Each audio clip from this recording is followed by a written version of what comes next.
День защитника Отечества – праздник прежде всего военных, но вместе с тем это праздник и всех мужчин, тех, кто в любую минуту готов встать в строй, чтобы с оружием в руках защитить своих любимых и близких. В этот праздник, уже по сложившейся традиции, несмотря на 30-градусный мороз на улице, в деревне Дальние Сормы провели хоккейный турнир в честь генерал-майора Михайлова Николая Михайловича. В Дальних Сормах в честь генерала Николая Михайловича проводится ежегодный хоккейный турнир. Деревня довольно-таки спортивная.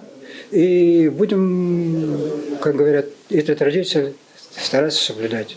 Николай Михайлович был настоящим военным. За все время своей службы он поменял 11 мест жительства. Но стоило только ему выйти на пенсию, как он сразу же вернулся в родную деревню. И малые дети, и взрослые жители, проходя мимо кладбища, кланяются могиле Николая Михайловича. Его до сих пор любят, его помнят. Жители деревни с нескрываемым удовольствием рассказывают о том, как развивается спорт в деревне, и как приятно, что появилась еще и хоккейная коробка. Таких известных спортсменов нету, но зато вот деревня спортивная, очень спортивная.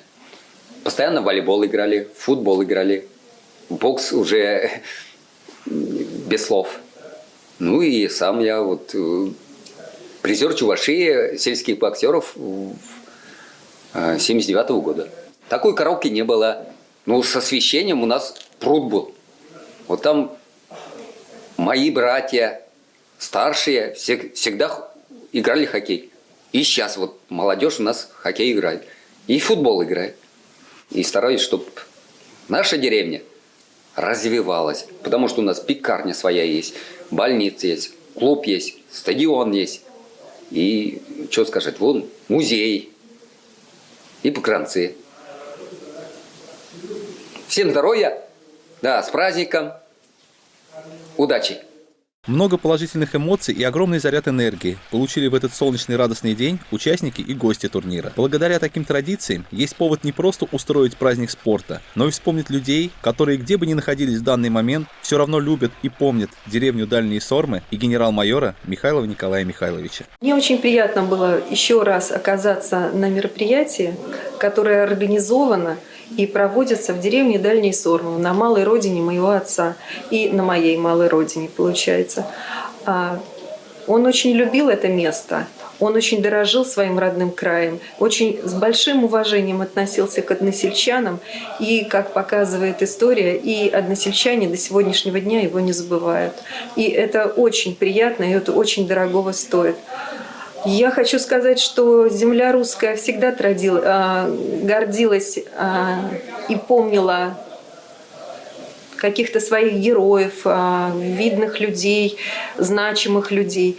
Я не могу сказать, что мой отец был большим героем. Он просто был очень хорошим человеком, добрым, открытым для общения и отзывчивым. И, видимо, поэтому односельчане ввели такую традицию, удивительную, чудную традицию 23 февраля организовывать хоккейные турниры. Я уже не первый раз на этом турнире и просто восхищена мужеством и доблестью моих односельчан, потому что в столь морозный день это их не остановило. Сегодня ломались клюшки, трещал лед, но боевое мужественное настроение их не покинуло. Мне хотелось бы поздравить всех односельчан и всех мужчин с этим прекрасным праздником, пожелать всем крепкого здоровья, удачи, счастья, семейного благополучия и всего самого-самого доброго.